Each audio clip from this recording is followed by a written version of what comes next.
Greater Noida में दिखा दहेज प्रथा का एक उग्र रूप। सास ने जला दिया अपने बहू को।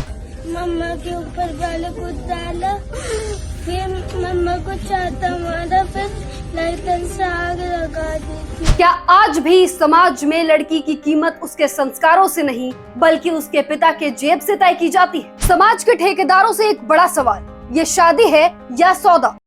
आज के प्रोग्राम में हम बात कर रहे हैं दहेज प्रथा के बारे में, एक ऐसी कुरीति जिसने भारत की बेटियों की किस्मत में सिर्फ मौत लिखी। लेकिन सबसे पहले मैं एक बात उस लड़की के पति से कहना चाहूंगी कि दहेज की खातिर लड़की को मत जलाओ। अगर वास्तव में मर्द हो तो कमा कर खिलाओ। ग्रेटर नोएडा से एक ऐसी खबर सामने आ रही है जिसने आज इंसानियत को शर्मसार कर दिया है। आज फिर वही डर हर पिता के जहन में होगा जो पहले 90s के दशक में हुआ करता था। आज भारत चांद पर पहुंच चुका है, लेकिन दुनिया जात पात, भेदभाव, प्रथा और कुप्रथा में अटकी हुई। ये भारत बेटियों के लिए कभी नहीं बदला। आज भी बेटियां चंद पैसों के लिए जला दी जाती हैं। आज भी वही दौर है जब एक पीढ़ी लिखी एजुकेटेड, लिखी पढ़ी, शिक्षित लड़की के जीवन को बस 36 लाख गाड़ी, फ्लैट और 2 बीघा खेत के लिए सौदा कर दिया जाता है, जला दिया जाता है। ग्रेटर नोएडा से यह खबर जो सामने आ रही है, इस पर यकीन करना बेहद मुश्किल है कि आज के जमाने में ऐसे पढ़े लिखे लोग जो चंद पैसों के लिए और दहेज के लिए किसी लड़की की जान ले रहे हैं, एक जीते जागते इंसानी शरीर को महज कागज के टुकड़े की तरह जला दे रहे हैं। सोचिए कितना दर्द हुआ होगा जब वह लड़की जिंदा जल रही हो।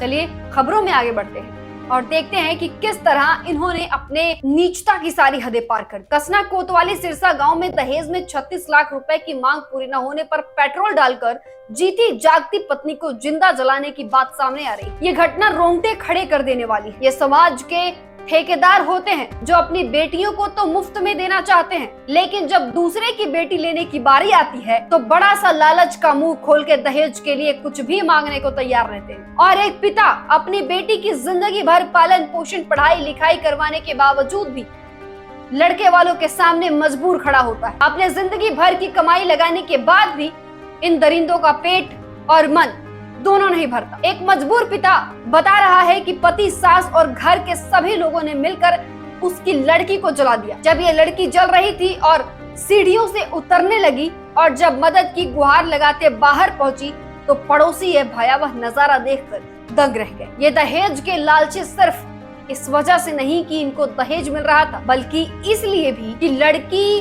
को किनारा करना चाहते थे, क्योंकि जो लड़का है, जो उसका पति है यानी विपिन, उसका किसी और लड़की के साथ एक्स्ट्रा मैरिटल अफेयर भी था, जिसकी वजह से इस लड़की की जान चली गई। अब ये सवाल कानून से भी है और समाज के उन ठेकेदारों से भी है जो सनातन धर्म के नारे तो लगाते हैं, जो बेटियों को माँ का दर्जा देते हैं, बेटी बचाओ बेटी पढ़ाओ के नारे लगाते हैं।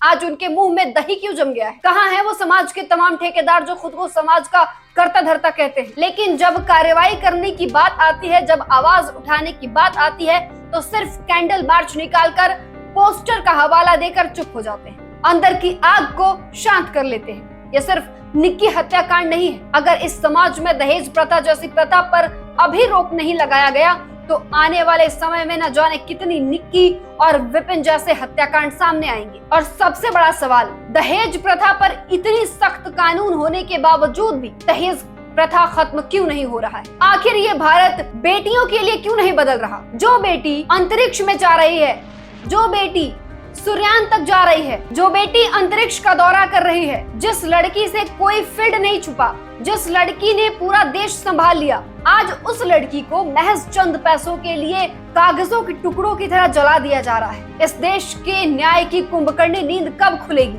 कब खुलेगी उन समाज के ठेकेदारों की नींद जो बेटी बचाओ बेटी पढ़ाओ के लगातार नारे देते हैं? आप इस खबर के बारे में क्या सोचते हैं? विपिन के माता पिता को और विपिन को, जिसका एक्स्ट्रा मैरिटल अफेयर भी था, उसको क्या सजा मिलनी चाहिए? हमें कमेंट बॉक्स में जरूर बताइएगा। फिलहाल के लिए बस इतना ही। जुड़े रहिए हमारे साथ और देखते रहिए आंचलिक खबरें।